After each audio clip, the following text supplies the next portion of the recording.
And a very good afternoon from myself, Nirvana Lange. Today I'm going to be chatting to Janet Homan, one of the Body and Mind Wellness Directory speakers and members. And she is from the School of Regression Therapy. Good afternoon, Janet. How are you doing?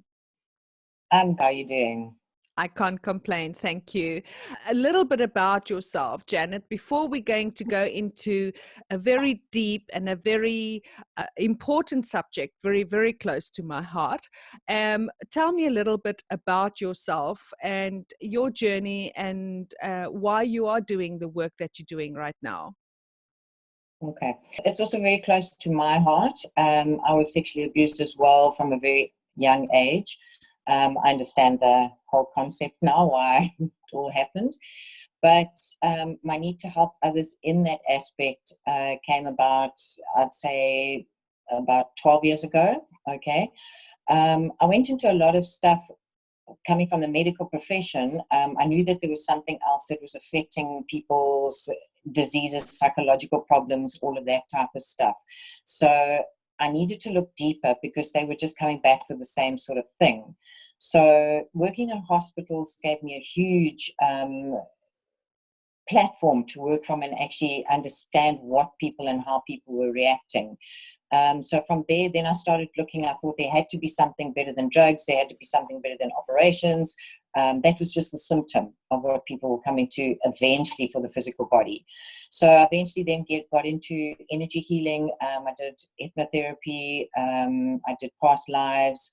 And then went into regression therapy. And it just basically, my clients just started coming to me, and I eventually started doing body work on trauma clients. So that's how it all started.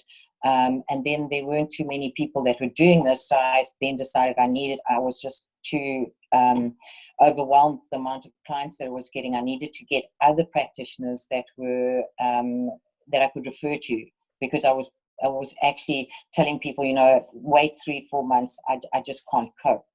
All right. So I saw the big need there. And this then I started doing the School of Regression Therapy. And then once again, I just started doing pro bono work, and people from the disadvantaged groups and the very traumatic areas, not saying that everyone doesn't have trauma in their houses, but they could afford to come to me. But the people who couldn't, my heart just went out to them, and they needed help. Okay. So then what I found out is that, again, my time is very limited. I don't have enough hours in the day. So what I'm trying to do now is set up a situation where I'm going to start training community practitioners, and then put them under my portfolio and under my umbrella, so that we can actually get into the communities, and we can start releasing the trauma. Even the lockdown we're in now, you can imagine the trauma that people are going through, because it's a closed environment. They can't get away. It is going to be very traumatic, and we're going to have a lot of traumatized people out there that don't actually know what to do. That's right. That's right. And so when you want to go into the communities, before we go into what's happening in the lockdown, what would you train the people to do exactly? Is it more like a counseling thing, or is there specific trauma releasing exercises that you are teaching people? So basically, we'll then help people to employed, okay? And because we're going to be choosing community-based people who live in the community, what happens is they know the necessities, they know exactly what happens in the community, they know what their downfalls are, what actually happens. So that is a huge relatable aspect to a counselor. So what we would teach them is to put people into a very slight relaxed state, and we start to do body work, because what we're finding is that psychologists are actually working on the mind, but the subconscious mind is actually affecting the body. So we will do a reaction without subconsciously even knowing it. Okay. So we've got to get to the body, okay, to allow those blocked aspects that have been caused through trauma to actually be released. Okay, and then Janet, because I know we don't have a lot of time, and we are in this lockdown. There's a lot of people, women, children, even animals that are trapped right now with an abusive situation, partner, even now with people not being able to get hold of their nicotine or their alcohol, which is really, worsening this situation for the environment of an abuser.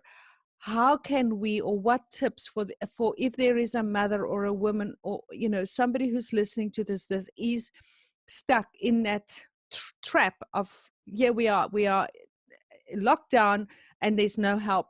What can you say to a woman for herself and her children, even the animals? How can they help themselves, or how can they protect themselves? Okay.